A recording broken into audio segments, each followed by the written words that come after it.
Obrigado, irmãos, o louvor, nos direcionar de forma maravilhosa a canções que nos fazem refletir nas verdades da palavra de Deus, né? As crianças estão indo para a salinha e os maiores vamos estudar a palavra de Deus, continuando naquele tema que nós vamos estudar durante esse mês inteiro, que é sobre remir o tempo.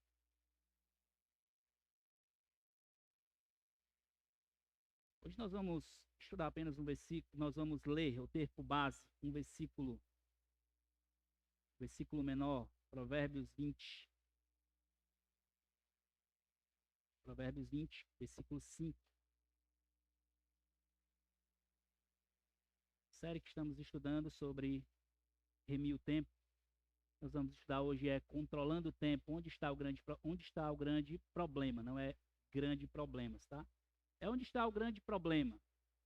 Nós queremos ver mais os aspectos práticos e internos das nossas motivações de como usamos o nosso tempo.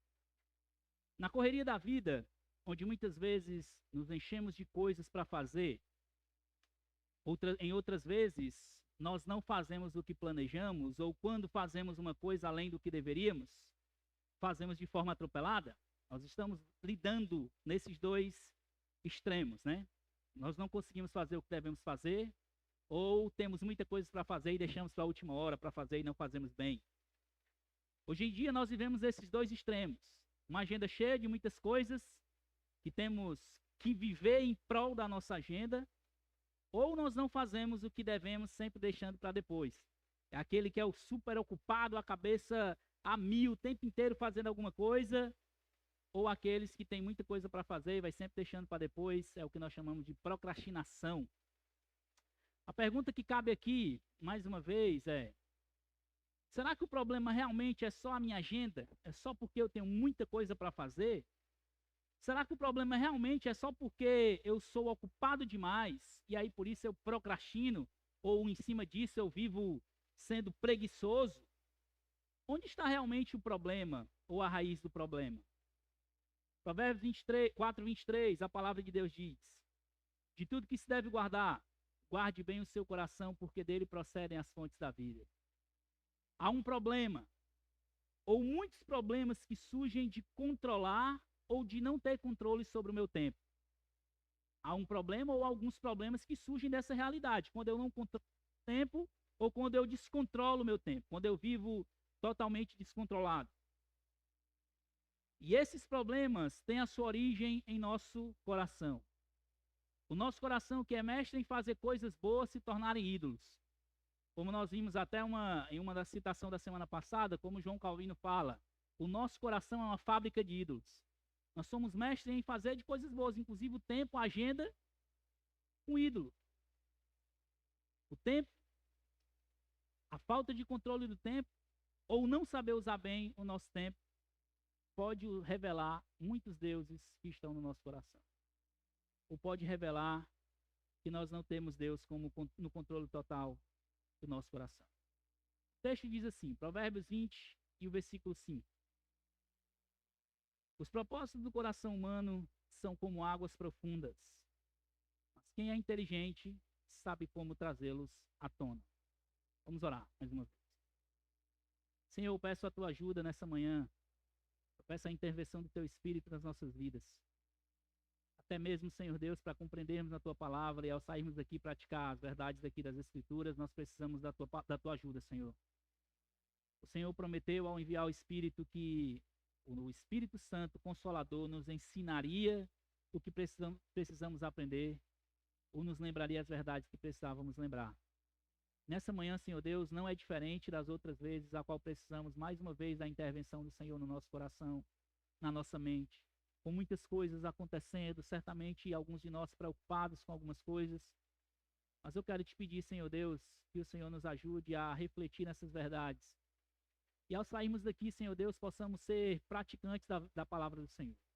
Possamos, Senhor Deus, nessa manhã, receber o confronto, mas também o conforto da palavra e o encorajamento do Espírito Santo para praticarmos a palavra e vivermos como melhores discípulos do Senhor. Em nome de Jesus eu te peço isso. Amém. O meu intuito nessa manhã, o que eu queria que vocês aprendessem com esse tempo que vamos estudar, nós precisamos colocar isso aqui em mente. Cumprir as nossas responsabilidades da perspectiva de Deus nos levará a uma vida mais produtiva e feliz. Quando nós pensamos em cumprir as nossas responsabilidades ou aquilo que nós temos para fazer diariamente, seja em casa, no trabalho, nos estudos, o que quer que seja que nós vamos fazer. Quando nós fazemos isso da perspectiva de Deus ou conforme a vontade de Deus, nós vamos viver uma vida mais produtiva e feliz. É isso que eu queria que nós aprendêssemos nessa manhã, ou eu queria que a palavra de Deus nos encorajasse nessa manhã, e nós, ao sairmos daqui, possamos colocar essas verdades em prática. Nós veremos alguns aspectos que o controle do tempo nos mostra sobre o nosso coração nessa manhã. Nós queremos focar diretamente nas motivações, ou muitas vezes nós nem pensamos isso do nosso coração, enquanto fazemos o que fazemos. E alguns aspectos que nós vamos estudar nessa manhã, o primeiro dele, quando pensamos na questão do tempo, ou controle ou descontrole dele, uma das coisas que pode mostrar é, primeiro ponto, a busca de satisfação fora de Deus. A busca de satisfação fora de Deus. O texto que nós vemos, Efésios 2, 8 e 9, nós vemos que nós somos salvos pela graça. Nós somos salvos pela graça, e isso é um dom de Deus, é um presente de Deus. Não vem de nós, não vem de obras, como a palavra de Deus diz, para que ninguém se glorie. Um dos maiores erros que nós lutamos é pensar que quando fazemos muito, ou estamos com a agenda cheia, nós estamos tendo uma vida produtiva de sucesso. Esse é um dos maiores erros que nós enfrentamos. Enquanto eu estou fazendo muito, eu estou na correria, o dia está sendo produtivo, eu estou correndo, fazendo muita coisa, aí chega no final do dia, rapaz, hoje foi puxado. Hoje eu fiz muita coisa. A gente pensa que isso é uma vida de sucesso. Você pode até dizer que isso é tranquilo. Eu consigo fazer muitas coisas, eu consigo viver dessa forma, a minha cabeça está funcionando bem, eu estou cheio de coisas e está caminhando bem. Mas no final das contas, eu vivo frustrado porque faço muito e nem sempre reflito no que faço ou porque eu faço. Eu estou fazendo muita coisa ao ponto de que eu não paro para pensar no porquê disso ou simplesmente na motivação porque eu estou fazendo isso. Eu estou buscando uma satisfação ou a minha vida está se debruçando em simplesmente estar fazendo muita coisa. Sempre está fazendo muita coisa. Um dos livros que eu li há um tempo atrás, eu usei alguns ensinamentos para a gente trabalhar nessa manhã, foi o livro Produtividade Redimida, do Alan Porter. E quando ele fala dessa questão de estar muito ocupado, ele traz um ponto muito interessante. Ele diz assim, é uma bênção gostar de tantas coisas e saber um pouquinho de cada uma, mas é uma maldição ter a sua energia espalhada por tantos caminhos diferentes, sem foco algum. Nós fazemos tanta coisa ao mesmo tempo, temos tanta coisa para fazer, que muitas vezes nós estamos espalhados. A gente não sabe, não tem um foco do porquê estamos fazendo ou aonde estamos querendo chegar. Por outro lado também, existem pessoas que muitas vezes vivem suas vidas preocupadas porque não conseguem organizar os seus afazeres. Tem tantas coisas para fazer, elas não estão fazendo muito. Mas as coisas que têm para fazer, elas não conseguem fazer. E acabam frustradas porque muitas vezes não conseguem fazer o que gostariam, ou no tempo que gostariam de fazer, pelo menos. Talvez você iniciou o ano pensando em ler a Bíblia toda. Hoje são 12, né? Hoje já são 12 e você já deveria estar, se nós estamos 3 capítulos por dia, você já deveria estar em Gênesis 36. Talvez você está frustrado por isso. Você planejou iniciou o ano planejando comer melhor, mas você já deve ter comido aí umas 5 pizzas na última semana. Ou algumas outras coisas que você sabe que não faria tão bem para a sua saúde. Talvez você começou o ano planejando ter um tempo maior com a sua família, ou vivendo alguns aspectos que você gostaria em outras coisas para aproveitar melhor o seu tempo. E hoje, dia 12/1, você ainda não conseguiu fazer a metade do que planejou e pode estar muito frustrado com isso. Nós estamos vivendo nesses dois extremos. Pessoas que estão muito ocupadas, fazendo demais ou fazendo sem perspectiva, ou outros que não conseguem fazer demais e muitas vezes se frustram com isso. Você deve até se sentir muito mal ao pensar em tudo isso. Para alguns, isso tem um peso maior, que essas pessoas se culpam, ou muitas vezes, já que não conseguem, abandonam. Então, já que eu não consegui, eu parei em Gênesis capítulo 6, eu deveria estar no capítulo 36, eu não vou mais ler então. Pronto. Se frustram com isso. Ao usar ou atropelar e até mesmo negligenciar o meu tempo, a satisfação está voltada para mim e não para Deus. Eu estou pensando muito em, eu vou gastar o tempo do jeito que eu penso. Ou então, quer saber de uma coisa? Eu não consigo mesmo fazer, então deixa para lá, vai continuar assim mesmo, eu vou procrastinar, eu vou ser assim a vida toda e acabou a história, e vida que segue, eu já estou acostumado, em cima da hora eu vou conseguir fazer, então pronto. Eu tenho uma apresentação para domingo, de manhã, quando for sábado, domingo de madrugada, eu apresento, eu organizo, está tranquilo. Eu já consigo mesmo fazer isso, então não preciso mais mudar. Fazer demais ou fazer de menos é desobedecer a Deus. Ainda que isso possa me trazer satisfação. Fazer demais ou fazer de menos, a gente precisa entender que você pode estar atropelando os objetivos de Deus para a sua vida, ou se você fazer de menos, negligenciando a vontade de Deus para a sua vida. Sobre a procrastinação, talvez alguns de nós aqui possamos lutar, ou a maioria de nós devemos lutar, né? E aí tem até o chamado jeitinho brasileiro, que a gente faz as coisas em cima da hora, ou do jeito que dá para fazer. Nós muitas vezes estamos lutando e perdemos. Um artigo que eu li muito legal sobre procrastinação, depois eu posso compartilhar com vocês, de um autor chamado Walter Henniger. Ele fala assim, chega de procrastinação, esse artigo. Ele diz assim, embora seja aceitável em nossa cultura, a procrastinação é um problema sério e profundamente enraizado em mim, que afeta negativamente quase todas as áreas da minha vida. A procrastinação, ela está focada no eu. Eu consigo fazer mesmo no meu tempo, então eu vou deixar para fazer. Ela não está focada em Deus. Eu tenho que fazer o que eu tenho que fazer por causa de Deus. Então eu vou fazer do jeito que eu tenho que fazer, para a glória de Deus. Não. Quando eu procrastino, eu estou voltado para mim. Eu vou fazer no meu tempo, do jeito que der e quando der.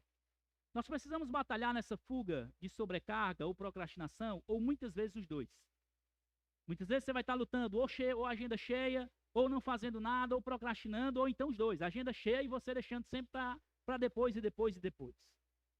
Mas a grande questão no controle ou descontrole do tempo não está simplesmente no fato se você é uma pessoa organizada ou desorganizada. Esse não é o foco maior. Mas antes de tudo, é onde está a sua satisfação. Como é que eu estou? Como assim, pastor? Como é que você está falando sobre tempo? O que é que tempo tem a ver com satisfação? Nós precisamos pensar, meus irmãos, quando nos esforçamos usando o nosso tempo, extrapolando os nossos limites, ou deixando coisas importantes de lado, eu estou dizendo para Deus indiretamente. Eu sei o que eu estou fazendo. Fique tranquilo, Senhor, que aqui é comigo. Quando eu negligencio as minhas responsabilidades, ou então quando eu abraço coisa demais, negligenciando ou deixando de lado um limite que Deus me deu, ou até mesmo coisas importantes que eu deveria também colocar na agenda, eu estou dizendo para Deus, eu sei o que eu estou fazendo. Quando eu atropelo as coisas mais importantes na minha vida, algumas coisas, por exemplo, como eu falei na semana passada, a gente sacrifica muitas coisas boas em prol de fazer muitas outras coisas boas também, mas que muitas vezes com a motivação errada. Eu negligencio coisas que Deus importa. A minha satisfação não está em fazer a vontade de Deus, mas está em fazer aquilo que eu acho melhor e do jeito que eu acho melhor. Eu quero fazer o que eu acho melhor, no tempo que eu acho melhor e do jeito que eu acho melhor. Buscar satisfação no ativismo da vida é nós tirarmos Deus do controle do nosso coração. Então aqui nós precisamos, meus irmãos, pensar nessa questão. Aonde está, quando a gente fala de controle de tempo ou descontrole dele, aonde está o grande problema? O grande problema se enraiza antes de qualquer coisa em uma busca de satisfação em lugar errado. Eu estou achando que por eu fazer muito, eu consigo satisfazer o meu coração, então eu vou matar de trabalhar, encher muita coisa, que minha agenda está cheia, então de boa, estou sendo produtivo. Ou, por outro lado, não, eu consigo fazer, Deus me deu a habilidade para fazer na hora que eu quiser, do jeito que eu quiser, então eu vou deixar. Eu estou tirando, peraí, a minha satisfação, ou eu pelo menos deveria estar fazendo tudo pensando em Deus. Como é que Deus requer que eu faça isso aqui? Eu não estou buscando satisfazer a Deus. Eu não estou buscando organizar a minha vida em prol da agenda de Deus para a minha vida. E nós vamos ver isso um pouco mais para frente. Mas a minha satisfação não está em fazer aquilo que Deus quer, ou do jeito que Deus quer. A satisfação está em fazer do jeito que eu quero, e no tempo que eu quero, do modo que eu quero, aonde eu quero. O foco volta para mim. Então, a primeira coisa que nós devemos pensar, o primeiro aspecto do tempo, ou o descontrole dele, é uma busca de satisfação fora de Deus. E nós precisamos entender uma coisa: a nossa satisfação, ou nós não vamos estar satisfeitos em Deus, ou nós não vamos ser melhores aceitos diante de Deus por causa de fazer muito ou fazer pouco. Nós somos aceitos diante de Deus por causa da sua graça, como nós vimos nesse texto de Efésios 2. A graça de Deus, ela nos aceita, mesmo sabendo que nós somos pecadores.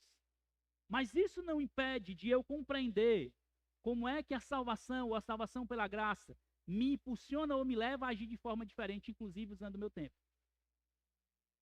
A salvação, os aspectos da salvação, ele afeta todos os lados ou todos os ambientes da minha vida, inclusive o meu tempo. A ideia de que eu tenho uma vida cristã e uma vida secular, isso é uma ideia do diabo, que fez uma divisão na cabeça de muitos crentes. Essa é a minha vida secular e essa é a minha vida cristã. Eu vivo na igreja uma vida cristã. No meu casamento eu vivo um casamento secular. No meu trabalho eu vivo um mau testemunho, um péssimo testemunho. Nós temos uma única vida.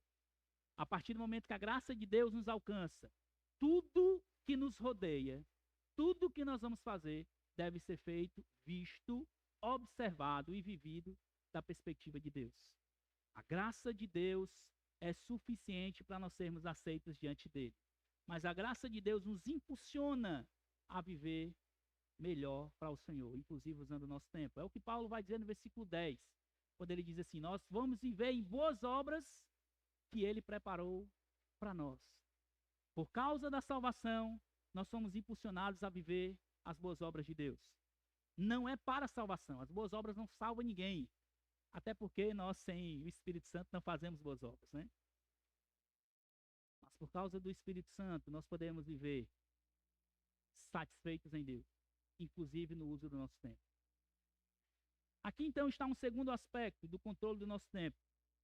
Ele mostra uma forma interna de uma luta. Eu coloquei aqui, perdão, deixa só nesse primeiro ponto. Não, realmente, está certo aqui. Nesse primeiro ponto, eu coloquei aqui algo que eu esqueci de colocar. Acho que está no papelzinho de vocês aí, não está isso? Sobre a procrastinação. Tá? É no primeiro ponto? É aí? Tá certo? Pronto, é aí para vocês preencherem. O que a procrastinação nos mostra? Perdão, esqueci de passar aqui com vocês. Mas a procrastinação, ela nos mostra duas coisas. Quando nós pensamos ao procrastinar, o que nós estamos dizendo indiretamente para Deus? Ao não fazer algo com o tempo hábil, procrastinação, revela um coração irresponsável e ingrato ao Senhor. Por quê? Primeiro, ingrato ao Senhor por não cumprir as minhas responsabilidades. Quando eu procrastino, vou sempre deixando a coisa para fazer depois, eu vou sempre deixando a coisa para frente, sempre deixando a coisa para frente. Isso revela um coração ingrato a Deus. A outra coisa que isso vai revelar, primeiro, irresponsável, perdão, e a segunda coisa, ingrato. Por que ingrato? Por negligenciar o tempo necessário que Deus me deu essa tarefa. Procrastinação, então, só voltando um pouquinho nesse ponto, antes de ir para o segundo. Procrastinação revela essas duas coisas no nosso coração, uma irresponsabilidade e uma ingratidão com Deus. Deus nos deu tarefas para fazer. Tudo que vem à nossa mão, não pense que é simplesmente porque você é habilidoso demais. Deus vai te dar tarefas e oportunidades para servi-lo. A sua família, no seu trabalho, na igreja. Quando você não faz isso de forma responsável, eu tenho uma oportunidade de discipular um irmão ou uma irmã. Mas eu não faço isso porque eu não tenho tempo ou não estou organizando meu tempo. Isso mostra uma irresponsabilidade de não cumprir bem as tarefas que vêm à minha mão. A segunda coisa é a ingratidão por negligenciar o tempo necessário que Deus me deu para essa tarefa. Não existe essa desculpa, eu não tenho tempo. Todos nós temos tempo necessário e hábil para viver para a glória de Deus e fazer o que Ele quer. A partir do momento que eu digo que eu não tenho tempo, eu estou sendo ingrato com Deus. O Senhor não me deu o suficiente. Eu não estou servindo ao Senhor como eu deveria, porque o Senhor não me deu o suficiente. Espera aí, Senhor. A gente deveria ter pelo menos 26 horas. Dá só mais 2 horas. Aí Deus dá 26 horas para você. Não, só mais 4. Vamos fechar nas 30, né? Vamos negociar. A gente é sempre ingrato. Se Deus tivesse nos dado 16 horas por dia, era o suficiente para nós fazermos tudo que Ele requer de nós. Tudo. A grande questão é quando não fazemos o que deveremos fazer, ou quando vamos deixando sempre para fazer depois aquilo que deveríamos fazer, nós estamos demonstrando esse aspecto para com Deus. Irresponsabilidade e ingratidão. A procrastinação é algo que é perigoso, é algo que deve ser cada vez mais lutar, nós devemos lutar com todo afinco contra a procrastinação. Eu tenho a tendência de procrastinar. Eu tenho. E é justamente por isso que eu batalho para não procrastinar. Eu preciso ser honesto com o meu coração. Se eu começar a fazer algo, eu preciso batalhar para terminar aquilo ali. Porque eu sei que, não, peraí, tem outra coisa. Eu vou emendando outro, deixa isso aqui para depois. Daqui a pouco eu não fiz o que eu deveria fazer. A primeira coisa nós devemos reconhecer. Se você é alguém que está lutando com procrastinação, reconheça, se arrependa, peça perdão ao Senhor e batalhe para mudar. Nós precisamos levar a sério. Assim como eu falei na semana passada, que muitas vezes nós não pensamos nos aspectos menores do pecado, esse é um dos que nós não pensamos. Ao não usar bem o nosso tempo, ou ao rejeitar, ou não fazer como deveríamos as coisas que Deus quer, nós estamos pecando contra o Senhor. Nós estamos não fazendo aquilo que Ele requer de nós. O segundo aspecto, então, nessa luta do controle do tempo, é que nós estamos na batalha, numa luta constante, pelo controle da nossa vida.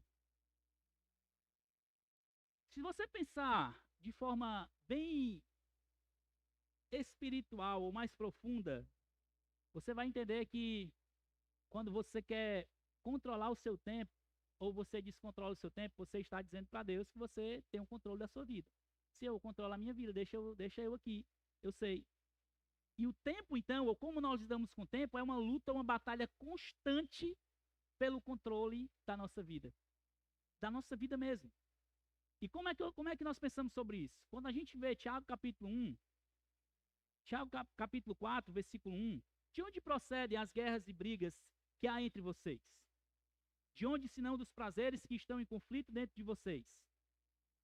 Tiago está fazendo uma pergunta para aqueles irmãos. De onde é que procedem as brigas que estão dentro de vocês? Aí alguém poderia responder assim: ei, Tiago, é porque o Maurício é um cara muito chato. Rapaz, ele fica direto perturbando. Tiago está dizendo: não, o problema não é o Maurício. O problema não é simplesmente porque eu não gosto do jeito do Maurício. Não gosto do jeito do Samuel. O problema está no meu coração. É o que Tiago está dizendo aqui.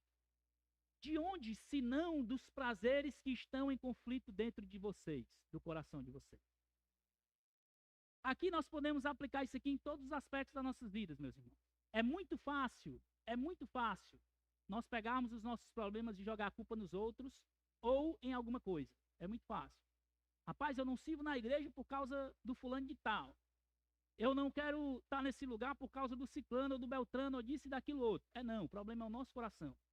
Sabe por que é difícil de nós pensar no aspecto pessoal? Porque isso dói. Do mesmo jeito é o tempo. Rapaz, a minha vida é corrida porque eu faço muita coisa. O meu tempo, a circunstância, a minha família requer muito de mim. O meu trabalho, a igreja é sempre a culpa nos outros. Ou seja, eu estou dizendo mais uma vez, indiretamente para o Senhor: Senhor, eu estou controlando a minha vida e o Senhor está vendo que é muita coisa. É uma luta, é uma batalha constante pelo controle. Nós estamos batalhando o tempo todo para controlar. E é isso aqui mostra as nossas motivações. Mostra diretamente as nossas motivações em fazer o que fazemos. Tiago está mostrando que no meio de exemplos claros de nossas ações, não são simplesmente ações.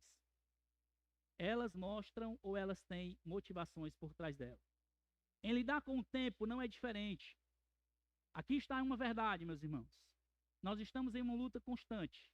Constante em tudo que nós vamos fazer pelo controle das nossas vidas. E nós precisamos batalhar com todas as forças para esse controle estar nas mãos de Deus.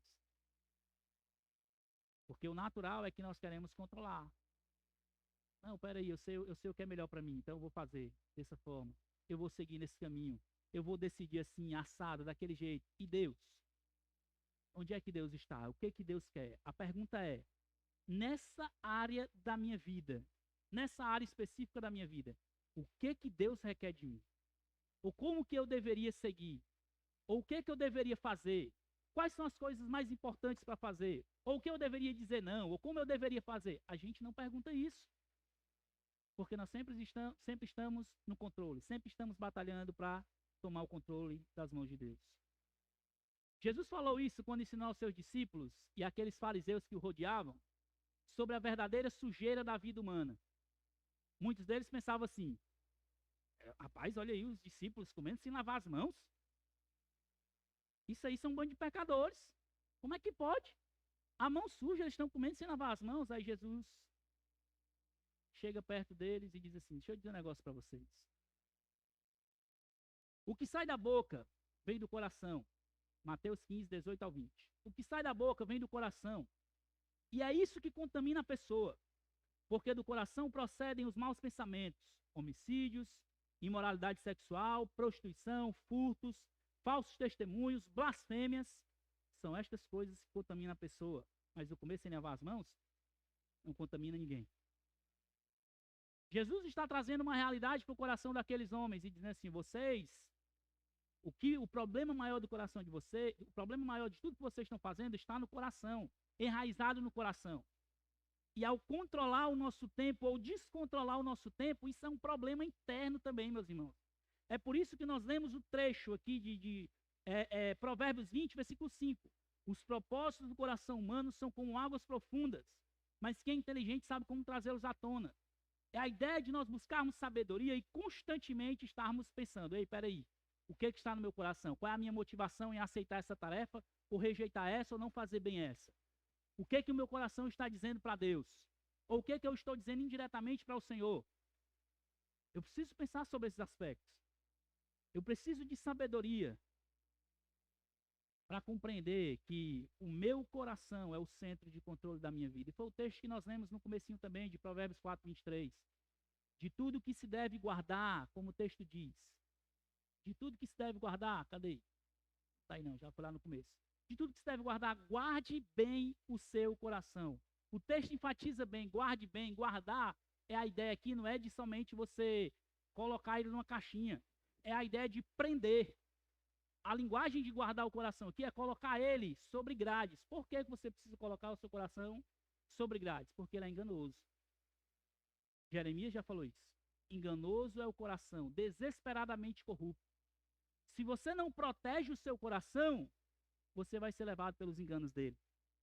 Inclusive em como você usa a sua vida, em como você usa o seu tempo, o seu coração vai controlar e vai lhe enganar. Você precisa controlar bem ou guardar bem o seu coração, porque ele precisa seguir o caminho de Deus. Se você deixar ele solto, é a ideia de que o coração é um marginal mesmo. Desesperadamente corrupto, é o que ele diz. Solta um criminoso aí, o que naturalmente ele vai querer fazer? Se Deus não trabalhar e não transformar a vida dele, o que ele vai querer fazer? Crime. É de novo, vai cometer. É natural. Infelizmente, o nosso coração é da mesma forma. Se nós deixarmos ele solto, sem vigiar, sem proteger, naturalmente ele vai seguir o caminho mau. Por que nós precisamos ensinar? E como diz Deuteronômio capítulo 6, inculcar, é a ideia de martelar a cabeça da criança com a palavra, com os ensinamentos o tempo todo. Porque ela é tolo, como vai dizer também em Provérbios. A criança deixada à sua própria sorte, ela vai morrer. Ela está seguindo o caminho de morte. É por isso que você vai deixar um menino numa casa de piscina sozinho, sem vigiar ele. O que vai acontecer? Ele vai se afogar. Em um lugar que tem fogo, o que ele vai fazer? Ele vai correr para dentro do fogo.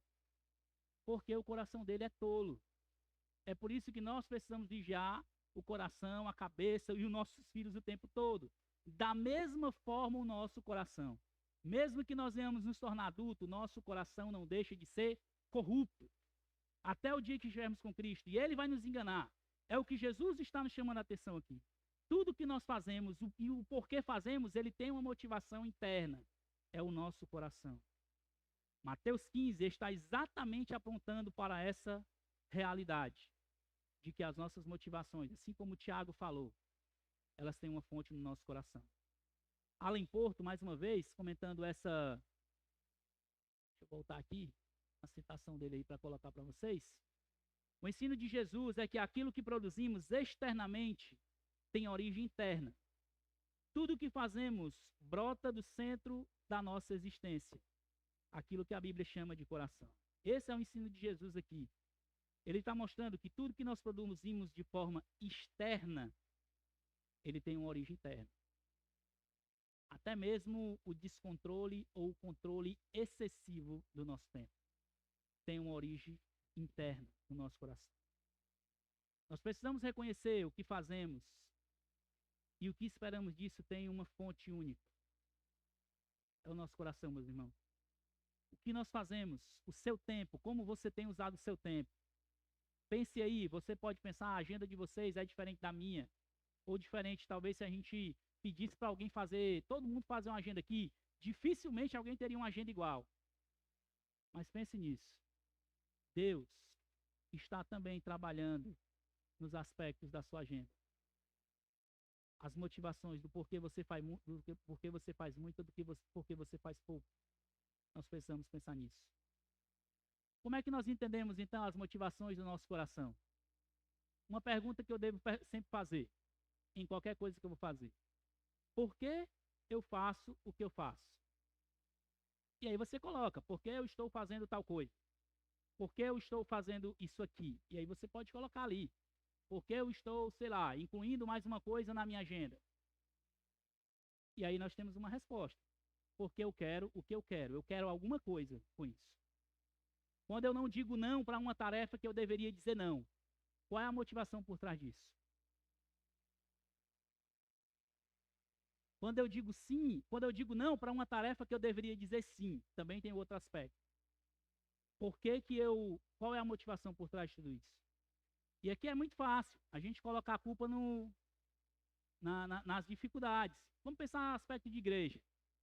Eu queria muito que nós crescêssemos esse ano, nós temos conversado no Ministério Pastoral, que nós crescêssemos na ideia de ser uma igreja que discipula uns aos outros, trabalha internamente a vida de discipulado e até mesmo trabalhar no aspecto de pensar externamente, de alcançar outras pessoas para o reino do Senhor.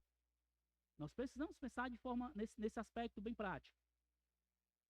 Agora, muitas vezes, nós temos essa dificuldade, porque nós inventamos muitas desculpas, e aí eu deveria dizer sim para algumas coisas, e muitas vezes eu digo não. Deus capacitou muitos de vocês aqui, que vocês poderiam estar levando outros a crescerem. E muitas vezes, por causa do descontrole do tempo, vocês não estão dizendo não para alguns desses aspectos. Isso é uma coisa que muitas vezes a gente não pensa. Como é que eu poderia, se eu organizasse melhor o meu tempo, ou se eu dissesse não para algumas outras coisas, como é que eu poderia ver o meu irmão ou irmã crescer ainda mais? Como é que eu poderia ser uma bênção na vida desse irmão ou dessa irmã? Como é que eu poderia servir ainda melhor nos ministérios que eu sirvo? Eu tenho um ministério que está necessitando, e por causa da minha correria eu não consigo servir ali. Por quê? Porque a minha agenda está descontrolada. Isso aqui mostra diretamente o controle por trás das nossas vidas, meus irmãos. Por que que eu me mato de trabalhar, muitas vezes perdendo, como eu falei na semana passada, algumas coisas boas da vida? Porque eu acho que quem controla a minha vida sou eu. E eu não estou dizendo para ninguém deixar de trabalhar aqui, pelo amor de Deus, tá? Eu só estou dizendo que Deus nos deu tempo para tudo. Quando eu vivo somente para trabalhar e eu não sou uma bênção na vida da minha família, na vida da igreja local, meus irmãos têm alguma coisa errada. E aí, tipo, eu coloco os trabalhos, eu tenho um bocado de tempo para trabalhar, mas eu tenho que trabalhar no dia de culto de oração, eu tenho que trabalhar no domingo, vai ter uma programação, e eu tenho que colocar a programação ali, tipo, eu tenho que me matar de trabalhar, porque senão, o senhor sabe, vai faltar no final do mês. Isso é incredulidade, meus irmãos. É incredulidade do nosso coração. Quem cuida de nós é Deus. Você pode se matar de trabalhar de domingo a domingo. Se Deus quiser te dar pouco, Ele vai te dar pouco. Pensa nisso. Ou você pode fazer bem o que você tem que fazer nos dias da semana. E se Deus quiser abençoar você, Deus soberano, Ele vai cuidar de você. Eu tenho uma certeza, uma única certeza. Deus não vai deixar de dar para você o que você necessita. Ele prometeu isso na palavra dele e eu tenho certeza que isso é verdade. Agora, muitas vezes os nossos corações egoístas querem além do que nós necessitamos. E aí nós travestimos isso, não é porque eu preciso organizar para fechar as contas em casa. Isso é incredulidade, irmãos, desculpa ser sincero com vocês, mas é o que a palavra de Deus nos ensina. E um dia eu já fui confrontado com isso. Eu já pensei dessa forma. Eu me lembro quando eu estava sendo muito incomodado por Deus para ir para o seminário. A igreja local me encorajando, rapaz, você tem vocação para ser pastor, você precisa ir para o seminário. E alguns irmãos chegavam, o pastor João, Rony, vai para o seminário, cara, você vai para o seminário, você precisa ir. Eu, pastor, eu não vou. Eu estou aqui no 6º semestre de contabilidade, eu vou terminar a minha faculdade, eu preciso cuidar da minha família. Se eu sair hoje se eu for para o seminário hoje, sair da faculdade, eu vou perder meu emprego. Eu dizia isso. E diante de muita oração, até a minha esposa, ela, como eu sempre digo, ela era mais doida do que eu, né? Porque ela dizia assim, tu vai desobedecer a Deus até quando? Ela falava isso para mim. E era o meu coração incrédulo. A realidade era essa. Eu saí do seminário, eu saí da faculdade depois de muito convencimento, de muitas pessoas, e fiz muitas orações e pedi ao Senhor que me ajudasse, quase para chegar e dizer assim, um anjo para me dizer, né? Estava quase pedindo isso. Mas em muitos aspectos eu fiz muitas orações, só eu e Deus, e eu sabia, e eu via muitas vezes Deus por meio da sua palavra, usando algum irmão numa pregação ou em um estudo para responder a orações que eu fazia sozinho. E eu vi Deus cuidando de mim quando eu fui para o seminário, perdi o emprego com 3 meses no seminário. Fui trabalhar no Cibima, né? Só encurtando rápido aqui, fui trabalhar no Cibima. Eu fui passar um tempo lá, só enquanto vou ficar aqui um tempo enquanto vocês arrumam alguém financeiro. Eu fui fazer lá, né? Só estava precisando de alguém, eu vou ficar aqui 6 meses, tá? Enquanto vocês arrumam alguém aí. Desses 6 meses eu fiquei trabalhando 5 anos. Eu ganhava metade no Cibima do que eu ganhava no meu emprego anterior. Metade. E eu nunca vivi melhor do que quando eu trabalhava no emprego anterior. Deus nunca deixou faltar nada para mim. Eu nunca deixei de ter um livro para o seminário, nos 4 anos que eu estudei. E quem estuda aí no seminário sabe que é caro, né? Livro é caro, livro teológico. Todo semestre, Deus, muitas vezes alguns amigos ligavam, Rony, já começou o semestre aí? Tá? Me manda a lista de livros, eu quero lhe dar um livro. E era assim, sempre. Deus cuidou de mim, tudo. No último ano do seminário, aí minha esposa engravida, né? Nós não estávamos esperando, mas o Senhor mandou o nosso filho. E eu disse assim, rapaz, e agora? Não tenho igreja. Eu só ganho aqui o tênis Cibima. E Deus mais uma vez mostrou que cuidava de mim. O meu coração, eu falo para vocês, eu lutei muito com incredulidade. Lutei muito com incredulidade. Talvez alguns de vocês estejam lutando também com incredulidade. E a incredulidade não é simplesmente a gente não acreditar em Deus. É porque a gente pensa isso. É dizer indiretamente com o que eu faço e com o uso do meu tempo que eu não confio o controle de Deus, o controle da minha vida totalmente a Deus. É quando eu descontrolo o meu tempo e acho que ele é meu, eu estou dizendo para Deus que eu controlo a minha vida e indiretamente vendo a vida de incredulidade. Via de regra, as motivações dos nossos corações são erradas. via de regra, se não vigiarmos os nossos corações, a motivação deles, ou as motivações do nosso coração, elas são erradas. Por quê? E aí nós vamos aí para o último ponto. Nós estamos focando em alvos errados.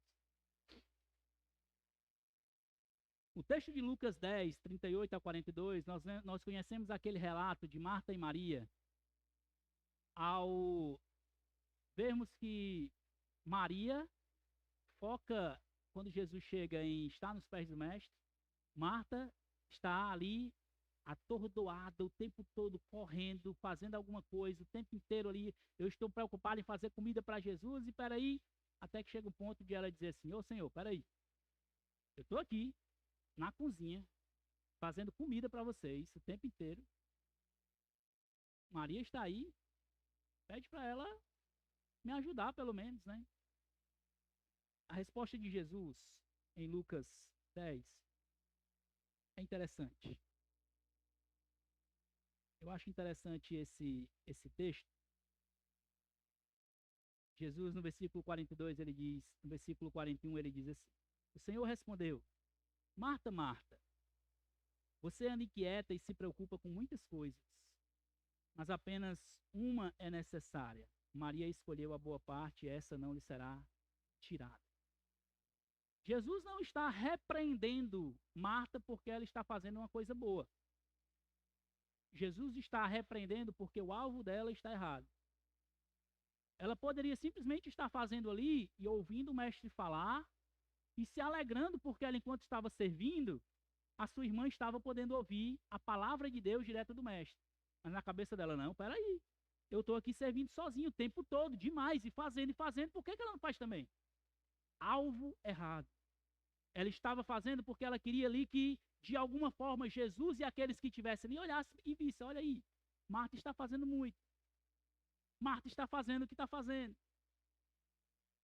E no final das contas, ela não estava preocupada. Ela podia simplesmente, caladinha do jeito que estava, fazer o que estava fazendo, não se preocupar com nada, deixar ali, enquanto estava lá na cozinha, ouvindo o Senhor também, e não falar, mas ela estava preocupada que a irmã dela também fizesse o que ela fizesse. Isso é uma coisa ruim? Não é. Querer que outras pessoas ajudassem a servir a Jesus? Não é. Mas o alvo dela estava errado. Ela não estava focada primariamente em glorificar ao Senhor enquanto usava ali o seu tempo para servir a outro. Ela estava preocupada que as pessoas vissem que ela estava muito ocupada. Era essa a preocupação dela. Eu estou muito ocupado, o senhor não está vendo? Eu preciso que alguém me ajude. Era essa a preocupação dela. Certamente muitos de nós, assim como Marta, estamos na correria das nossas vidas, fazendo as coisas sem refletir nos nossos alvos, ou fazendo. Eu não quero desesperança, não quero trazer desesperança para você, de que você está vivendo sem aproveitar bem o seu tempo. É sinal de que, rapaz, não dá mais para mim não tenho mais como voltar. Pelo contrário, o meu objetivo é que em tudo que aprendemos hoje, e com esse final que agora vamos ver, nós possamos focar o nosso tempo, ou como usamos ele, nos alvos corretos. Ao cumprir as nossas obrigações com os alvos e motivações corretas, nós viveremos uma vida mais produtiva e, com certeza, viveremos uma vida mais feliz. Quando nós focamos em Cristo, fazemos tudo o que vem às nossas mãos com excelência, poderemos descansar que Deus está sendo glorificado. Quando tudo que vem às nossas mãos nós fazemos como devemos ou com excelência para a glória de Deus, nós descansamos porque Deus está sendo glorificado e, consequentemente, em fazer a vontade de Deus, nós iremos viver uma vida satisfeita ou alegres em Cristo. Nós não podemos inverter esse alvo, meus irmãos. Nós não podemos buscar satisfação no muito fazer. Nós não podemos achar que é o muito que... Não é porque nós fazemos muito que nos traz alegria, não. Nós temos que entender que a alegria é consequência de fazer bem aquilo que Deus coloca em minhas mãos para eu fazer. Em todos os aspectos. Nós precisamos buscar agradar a Deus em tudo que fazemos e em todo o tempo. Nós não podemos ser ativistas durante a semana, correria, fazendo tudo, sem pensar, sem refletir, e amar a Deus aos domingos e nas quartas-feiras quando dá. A minha vida precisa, em todos os aspectos do tempo, pensar e refletir naquilo que eu estou fazendo para Deus e para a glória dele. Nós devemos amar a Deus de todo o coração. Não é só uma parte. Não é só enquanto eu estou na igreja. Não é só enquanto eu estou na comunhão. É em todos os momentos, com todo o meu coração. O meu coração precisa ser preenchido por satisfação e amor a Deus em tudo. Inclusive, dispondo a Ele o controle do meu tempo. Fazendo tudo para a sua glória. Parando quando for necessário. Acelerando quando for viável. Em todos esses aspectos. O que eu tenho que fazer, eu faço para a glória de Deus. Quando eu preciso parar, eu paro para a glória de Deus. Quando eu preciso acelerar também, eu acelero para Deus ser glorificado. Nada disso é em si mesmo pecaminoso. É pecaminoso quando nós fazemos com algo correto.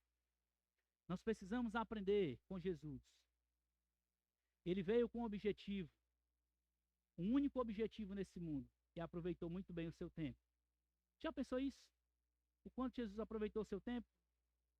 Jesus não fazia nada que fugia da missão dele enquanto estava nesse mundo. Um livro excelente que eu li, vocês podem ler também, é Redimindo o Seu Tempo. Jordan Raynor, o autor. Redimindo o Seu Tempo. Leia esse livro. O autor, ele faz exatamente essa análise de como Jesus usou o seu tempo. Como Jesus usou o seu tempo enquanto estava nessa terra. É um livro fantástico. E é um livro bíblico. O autor não extrapola o texto ou não faz uma exegese errada para defender o seu ponto. Ele é fiel ao texto e mostra Jesus usando bem o tempo. Em João 6,38, nós vemos que Jesus fala assim: porque eu desci do céu, não para fazer a minha própria vontade, mas a vontade daquele que me enviou. Jesus sabia bem o que precisava fazer. Por isso, muitas vezes, ele disse não a alguns pedidos e esperou um pouco para outros. Você já pensou quando aquelas pessoas pediram sinais a Jesus? Ele podia fazer? Podia, óbvio. Senhor, se o Senhor é Deus mesmo, nos dê sinais aí. Ele disse não. Agora não. Da mesma forma, quando Lázaro morreu, Jesus podia ir antes e não deixar Lázaro morrer? Podia, mas ele disse, não, calma aí. A gente precisa esperar um tempo. Isso aqui é para fazer no tempo correto. Jesus disse não. Por fim, ao morrer, Jesus bradou a conclusão de sua obra e ele falou: está consumado. João 19,30, quando Jesus tomou o vinagre e disse: está consumado, inclinando a cabeça, entregou o seu espírito.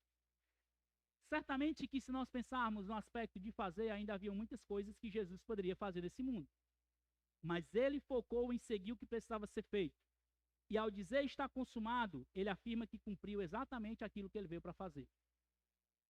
Ele sabia, a obra é essa daqui, que eu tenho que fazer é isso, isso e isso. Vai chegar um momento que ele vai dizer, é o fim, acabou, eu fiz o que tinha que fazer.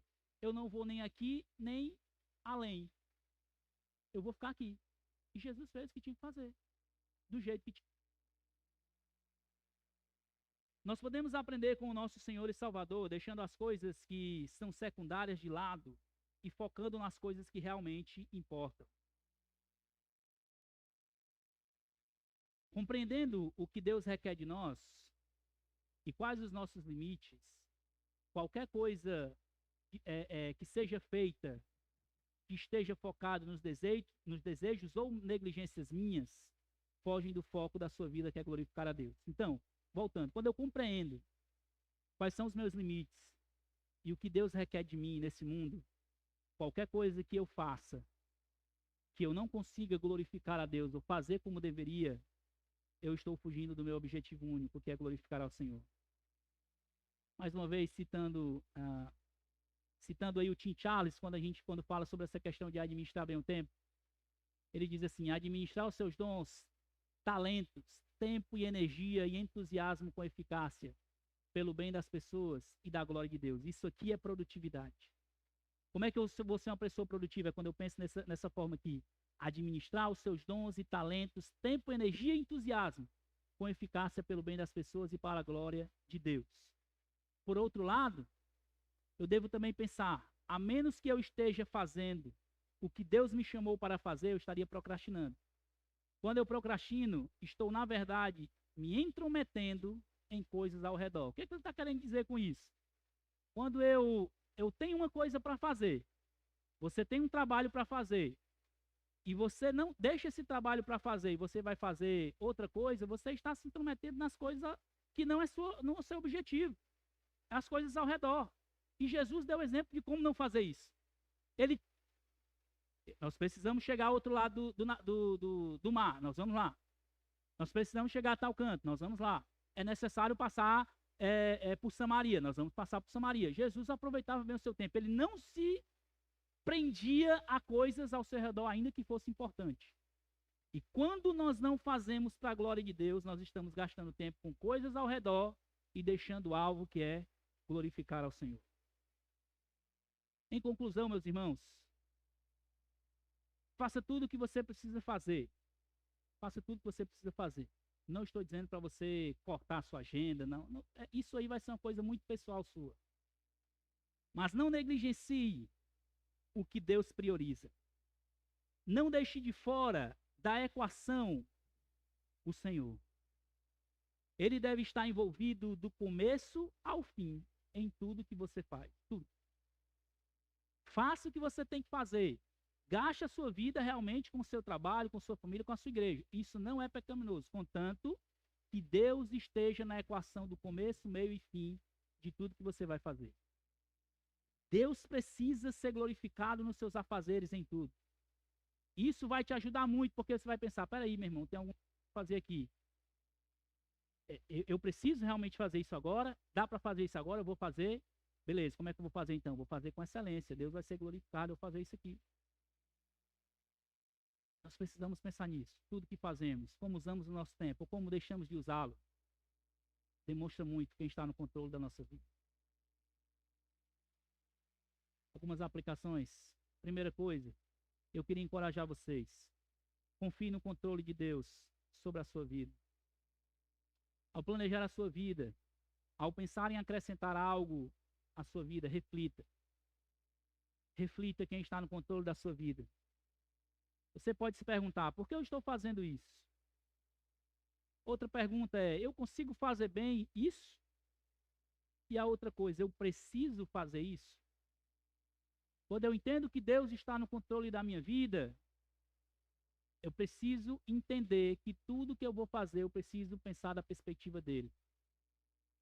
Ao acrescentar qualquer coisa à minha vida, eu preciso entender que eu posso até acrescentar, no entanto, refletindo da perspectiva de Deus. Refletindo da perspectiva de quem Deus é. A segunda coisa, e muito importante, uma coisa que nós não pensamos sobre isso, é reconheça os seus limites e se alegre por isso. Como assim, pastor? Se alegrar pelos meus limites. Lembre-se que você não é ilimitado. Lembre-se disso. Tanto na questão física, se você não prestar atenção, não tiver cuidado, vai chegar uma hora que os seus órgãos ele não aguenta, né? Tipo, se você não cuidar bem do seu coração, se você não cuidar bem da sua mente, se você não cuidar bem do seu corpo, vai chegar uma hora que você vai dar tilt, né? Como a gente diz. Ou Windows vai dar problema aí, né? Lembre-se que você não é ilimitado. Você não é. Dizer não nem sempre é um sinal de fraqueza. Pense isso. Muitas vezes mostra maturidade. Que eu tenho ensinado para os irmãos, especialmente aqueles que têm o desejo de seguir na vida pastoral, e foi uma coisa que o pastor Timóteo me ensinou bastante, é que nós precisamos aprender a dizer não. Você recebe convite para pregação e vai para um canto e outro, peraí, eu preciso analisar quais são os convites que eu vou ser realmente útil. Eu preciso pregar ali, eu posso dizer não? Tá, eu vou dizer não. E nós precisamos aprender a dizer não. Eu posso estar acrescentando isso à minha agenda? Isso é uma coisa que vai ser benéfica para mim e para esses irmãos que vão me servir, isso vai ser uma coisa benéfica para a minha família, isso vai ser benéfico para o reino de Deus e para o avanço do seu reino. Eu preciso pensar nesses aspectos. Dizer não nem sempre é sinal de fraqueza. Em muitas vezes vai mostrar um sinal de maturidade. Rapaz, mas e aí, pastor? As pessoas vão ficar com raiva de mim. Problema, você precisa agradar o Senhor. Né? A gente não consegue, infelizmente, agradar todo mundo. Então, se alguém tiver que ficar com raiva de você, que seja as pessoas e não Deus. tá certo? Nem sempre dizer não é sinal de imaturidade. A gente precisa também aprender isso. Há uma coisa muito importante: alegre-se, porque o Senhor te lembra dos seus limites. Não vá além deles. Veja isso como um sinal de cuidado.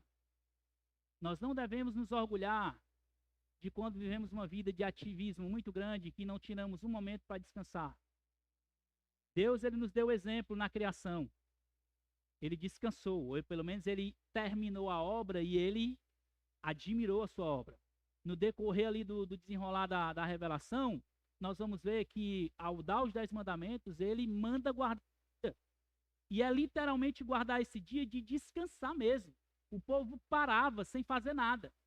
Hoje, os nossos dias de descanso, né, para muitos de nós, a gente está de folga, mas é trabalhando direto. Isso não glorifica o Senhor, irmão. E nós precisamos levar isso muito a sério. Deus está nos lembrando dos nossos limites. Sabe qual é um grande problema? Muitas vezes a gente espera que Deus nos pare. Estão entendendo o que eu estou dizendo? Às vezes você espera que Deus te pare. E aí Deus precisa tocar no seu coraçãozinho ou em algum órgão do seu corpo para você parar. Para ele te dizer assim: você não é limitado. Você precisa parar. Você precisa descansar. Você tem coisas importantes para fazer e dentro dessas coisas é descanso. É descanso. Deus nos lembra dos nossos limites. Nós devemos nos alegrar por isso. Não vá além deles. Veja isso como um sinal de cuidado de Deus. Até mesmo o tempo de descanso é uma bênção. Eu sei que muitas vezes a gente pensa assim: meu irmão, eu estou improdutivo, o dia todo parado, sem fazer nada. A minha cabeça funciona assim, mas eu preciso. Eu tenho que parar. Porque Deus me manda fazer isso. É uma ordem de Deus. Veja os seus limites como um cuidado de Deus e não vá além deles. Não vá. E por último, faça o que precisa fazer com excelência. Faça o que você precisa fazer com excelência. Faça o que pode e faça bem. Faça como para o Senhor. Fuja de um extremo. Faça com excelência o que tiver na sua responsabilidade. Fuja do outro extremo. Não perca a oportunidade de fazer o que pode por ser refém de sua agenda. Deixa eu explicar isso aqui. Faça o que você tiver que fazer com excelência, o que tiver na sua responsabilidade. Da mesma forma, não pense assim: rapaz, não, eu não vou fazer nada não, senão eu vou ficar muito corrido. Senão eu já tenho muita responsabilidade durante a semana. Servir na igreja, ajudar alguém, receber um irmão em casa. Não dá para mim não, isso aí não. Não fique refém da sua agenda, no sentido de que você parece não ter tempo. Organize a sua agenda, faça bem o que é sua responsabilidade, mas também não espere ou não perca a oportunidade de incluir as coisas importantes que importam para Deus na sua agenda. Não faça muito de forma atropelada, ao mesmo tempo não perca a oportunidade de fazer com esforço e excelência aquilo que o Senhor colocou em suas mãos. Não faça muito de forma atropelada, mas quando Deus colocar algo nas suas mãos, faça bem, faça com excelência. Queria terminar dizendo isso para vocês. Fazer o que você pode fazer com excelência é melhor do que fazer de forma vergonhosa e atrapalhada o que você quer fazer. Nem sempre o que nós queremos fazer vai ser possível. E é por isso que a gente precisa aprender a dizer não. Mas quando nós realmente fazemos o que podemos fazer, nós vamos fazer com excelência. Eu posso ir até aqui. É pouco para alguns, talvez, mas eu vou fazer bem. Porque se eu passar daqui, eu vou fazer de forma vergonhosa e atrapalhada o que eu quero. E aí o foco volta para mim, sai de Deus. Quando eu faço com excelência o que Ele quer, o que Deus quer, eu fujo dos meus limites, eu não coloco a desculpa aqui nos meus limites, porque eu estou apontando para Deus. E eu faço bem o que eu posso fazer. Vamos orar. Senhor Deus, nos ajude, Pai, a pensar bem no controle das nossas vidas. É uma coisa que muitas vezes nós nem refletimos, mas isso diz muito sobre o nosso coração. Isso diz muito, Senhor Deus, de como nós temos olhado para o Senhor, de como nós temos olhado para a Tua obra, de como nós temos olhado para a família, de como nós temos olhado para o trabalho. Deus, abre os nossos corações diante dos nossos olhos.